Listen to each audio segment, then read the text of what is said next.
I read an article that said that all the best TED Talks begin with humor and laughter. So I gigalti, which is the Hebrew verb to Google. Actually, it's not. I literally just made that up. And I typed in jokes about generations. Surprisingly, I was going to say most of the jokes, but literally all of the jokes were only about two generations: the boomers and millennials. So my apologies to the greatest generation, which was born 1924 or later. You don't have to stand up, but is there anyone here from that generation born in 1924? 1924 or before? Someone in? Wonderful. Welcome. There are no jokes about you anywhere. Also, I have to apologize to the silent generation, but they're not going to say anything anyway. Gen X, sorry. Gen Z, sorry. Gen Alpha, that's 8 years or less. We don't find you funny. I think the best way to describe these jokes is that they are completely stereotypes. Usually it's either about the old fuddy-duddy who thinks that life was better before, or the young, very sensitive, enlightened generation that feels like they inherited a terrible world from the old fuddy-duddy. I guess it makes us feel better to paint millions of people who happen to be born around the same time with a big, wide brush than to actually admit that there are millions of unique human beings walking around. I know you're dying to hear these jokes. I have 3 stereotypes for your pleasure. And a warning, I only chose how to screw in a light bulb jokes. How many millennials, do I need some sound effects on this? How many millennials does it take to change a light bulb? 1. But he has to create a safe space where the light bulb can go to avoid being offended that it's being replaced. That's true. How many boomers does it take? Everyone who's like, How many boomers does it take to change a light bulb? How many? I should have like, how many? None. They just hire someone to do it. And then they complain that it used to cost a nickel to buy a light bulb. Last one. How many millennials does it take to change a light bulb? Don't know. Because the baby boomer who has the job now can't retire because they never saved anything. And the millennials have LED lights and they last longer. So, no idea. Tonight I want to set the stage for you. I want to set the stage for our exploration over the next 10 days about generations. Le Dor Vador. For generations and generations. Bruce Corwin would have loved this title. The more I delved into the nuances of this notion, my concept of how we live in this world as generations absolutely changed. So first of all, I think all of us tend to think of the word door as generations through a family. But in the Hebrew Bible, there actually already is a word for that. And the word, the cantor should know this, it's the name of her Torah portion, toldot. Toldot literally means family biological generations. So what then is dor of the phrase Le Dor Vador?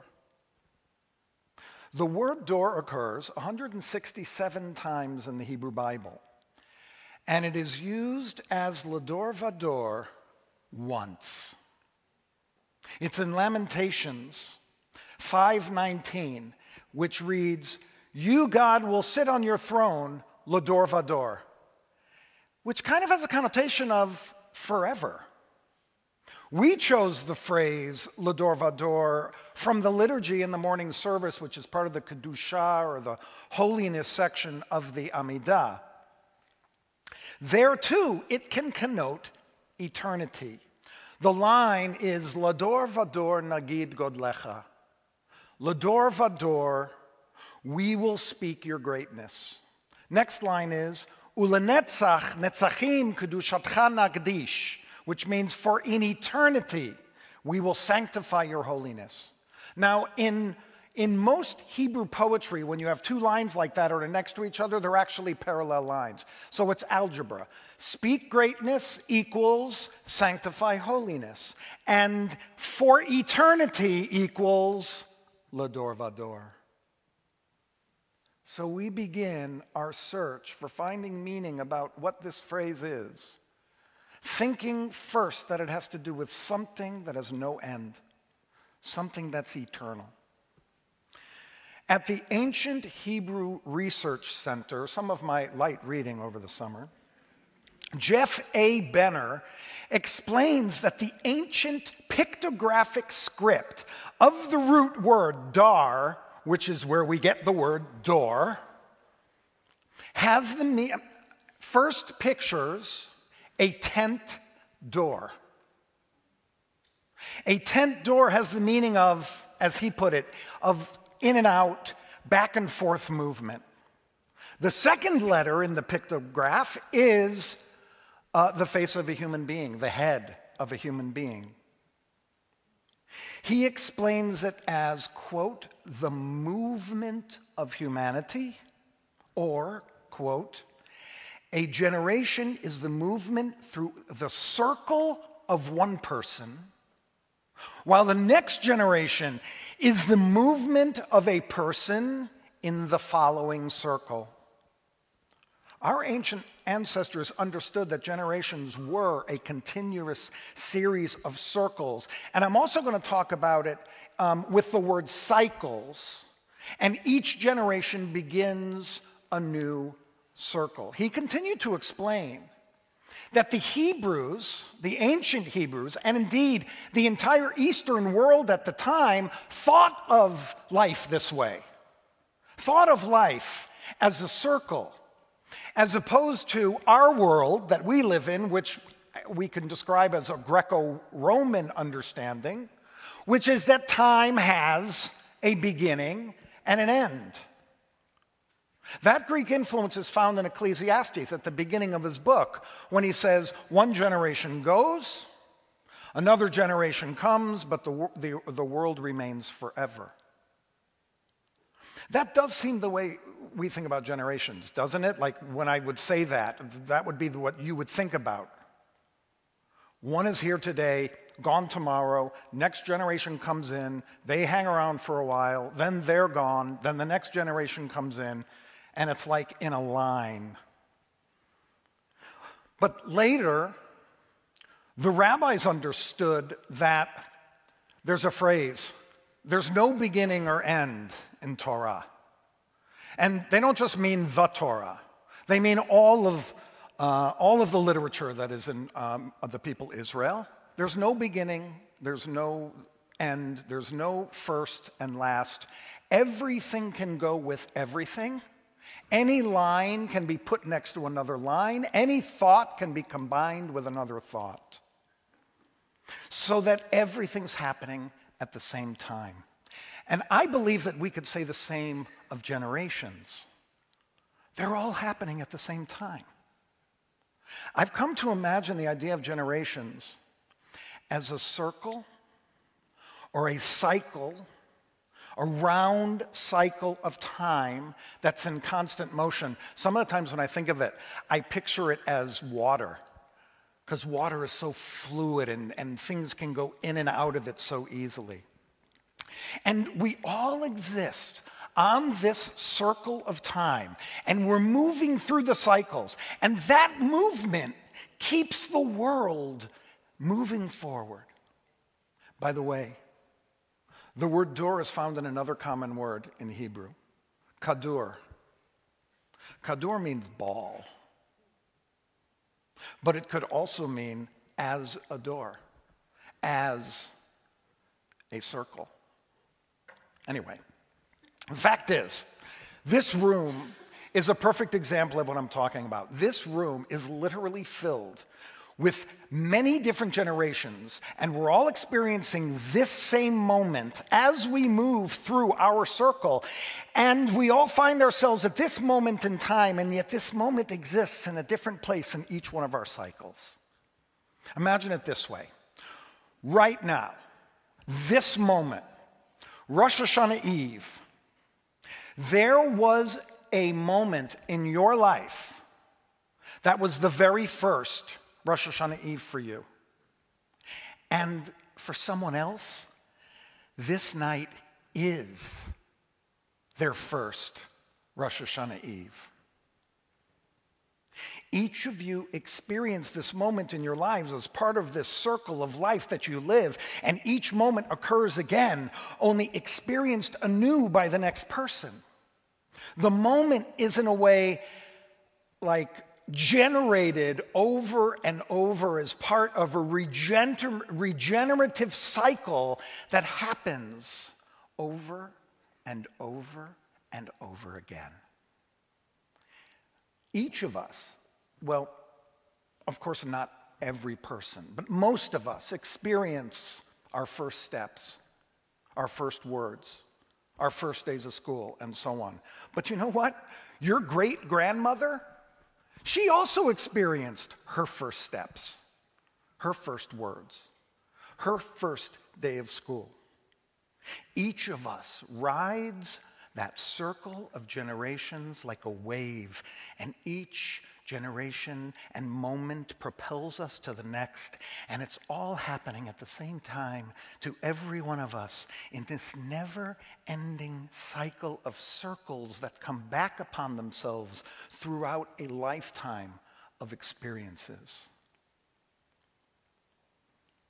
But the next person to experience the moments of the cycle that you experienced has something that you didn't have.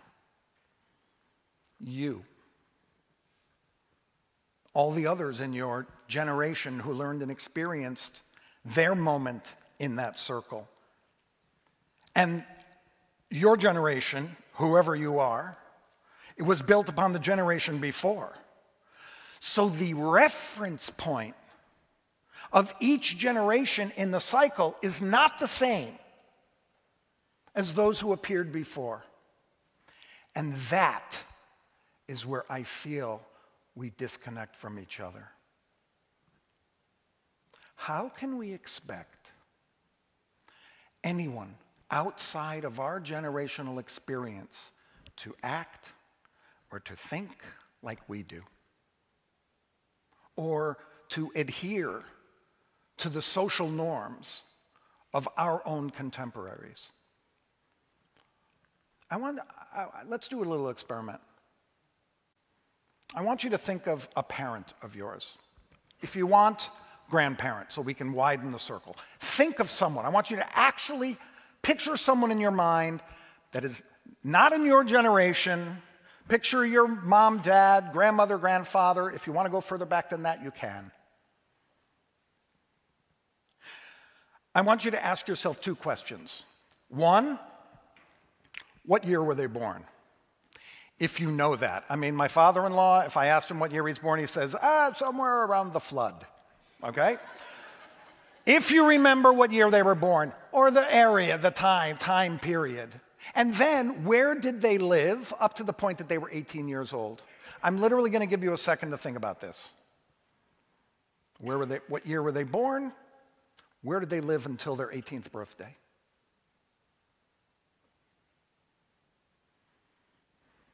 Just those two questions should provide you enough information to make what I'm talking about clear.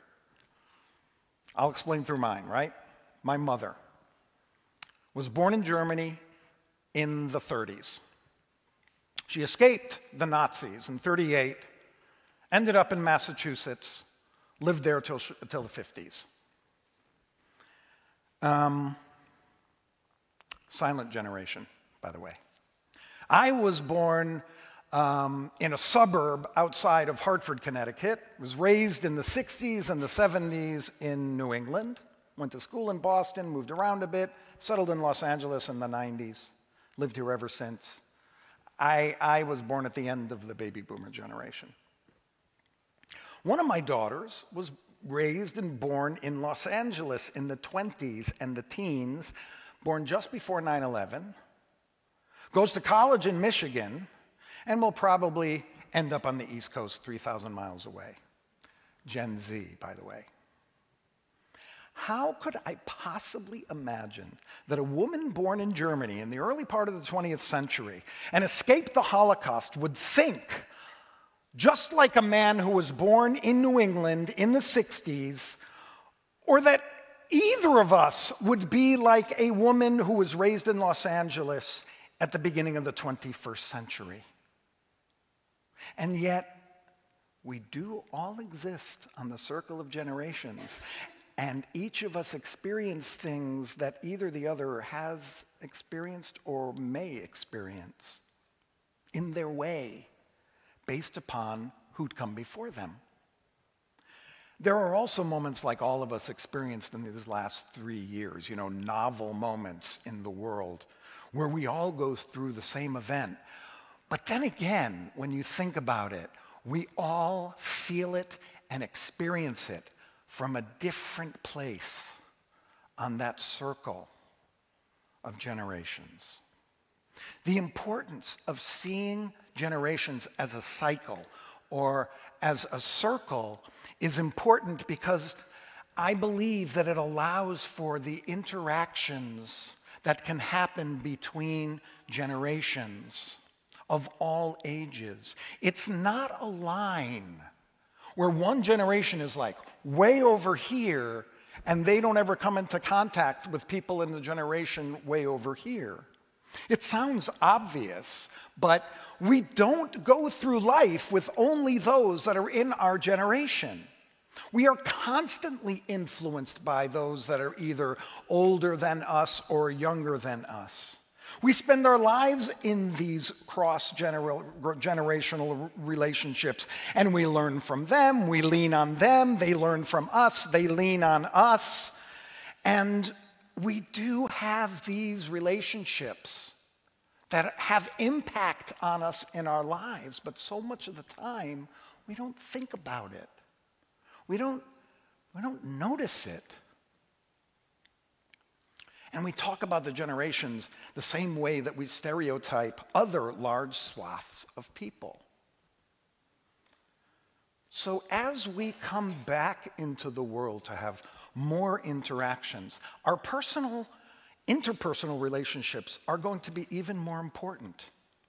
And when I think about how we can make a difference in the world today, right now, I think we begin by supporting each other, being a support. In the Talmud, it says, whoever supports one soul, keeps them uplifted, it's as if they've saved the entire world. Over the next 10 days, we're going to continue to explore these relationships as we go through the High Holy Days. And we hope, as we all come to learn about the relationships between generations, really, that our lives will become better. So I'd like to end this talk in a very un-TED Talk way with a song. I don't know if you know this, but each year I've been writing a song for our theme, because it's another way to allow the theme and the idea to enter inside of us. So now, you can look up on the screens. As you watch this year's song, I hope that you can hear the hopefulness of the circle of generations living with each other. Shana Tova.